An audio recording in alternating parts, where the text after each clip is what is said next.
Hello everyone, this is Shannon from That's So Poe, and today I'm doing week 7 of my 2024 reads. This week I read a pretty interesting eclectic mix of books and I quite enjoyed them. Timestamps and content warnings are in the description box below.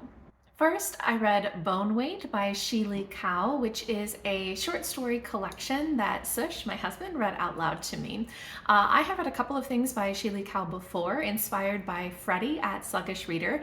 He had done a really excellent review of Shih-Li Kow's first novel, The Sum of Our Follies. I'll link that below.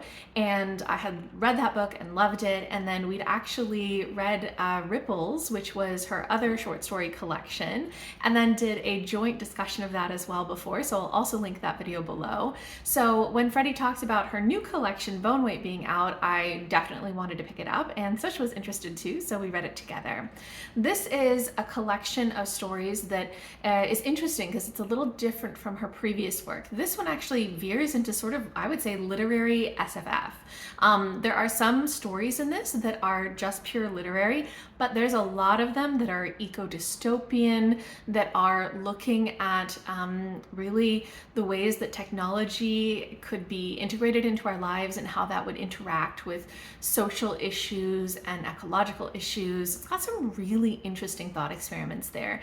I think that this collection was a lot heavier for me than her previous works. I mean, it's got some really heavy stuff in here. Definitely check out the content warnings if you want, but especially there's a couple of things about like sexual abuse that were pretty heavy, and even just, you know, grief and death and kind of ecological collapse of the world, right?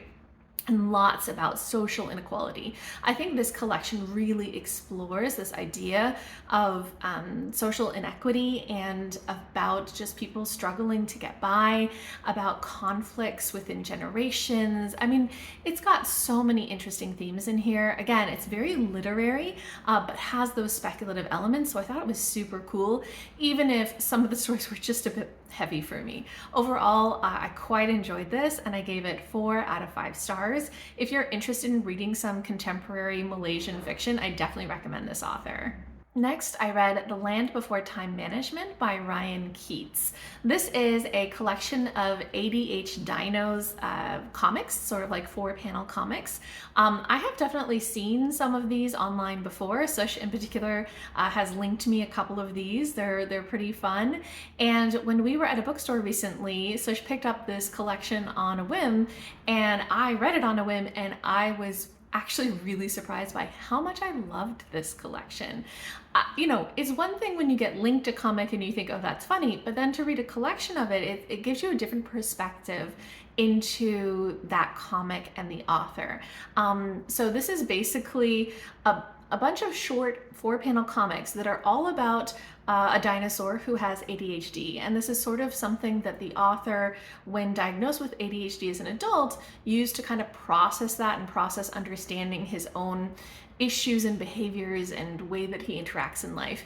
And what I thought was really interesting about this is every so often throughout the collection, there's a little page explaining one of the issues or topics within ADHD. So things like hyperfixation, you know, or just anxiety, things like that. And even though, you know, I don't have ADHD, I haven't dealt with anything that extreme, the comics were so relatable. I think my favorites were especially the dinosaur talking to its own brain, and it's like, oh, that feels just like the conversations that I have with myself. And the drawing style is like really simple, but really effective. And it just made me laugh, but also I found it really sweet and really empathetic, and just also was doing quite a bit in terms of PSAs about living with ADHD. So yeah, I was surprised by how much I loved this. I gave it 5 out of 5 stars. I'm glad that we own it, and I'd really recommend picking this up. And then lastly, I finished The Swoop, or How Clarence Saved England by P.G. Wodehouse.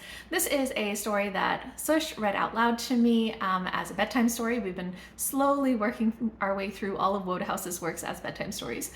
And this one is pretty ridiculous. It was written in 1909. which is very interesting given the timing. And it imagines that England is invaded basically all on the same day by tons of different countries, all kind of coincidentally.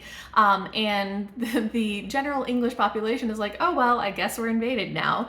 But there is a boy who is a Boy Scout who's like, no, we're gonna do something to fight against these invaders. And so it's kind of got like a lot of ridiculous antics.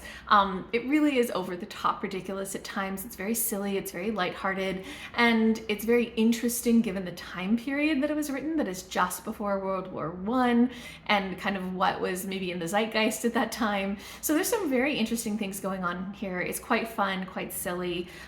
It is a little bit, not in like a terribly mean way, but in a very offhanded, jokey way, kind of xenophobic and racist. But again, when you read like historical works, that often is just kind of casually in there. So not hugely surprising, but overall I thought this was actually pretty ridiculous, pretty fun, and I quite enjoyed it. So I gave it 4 out of 5 stars.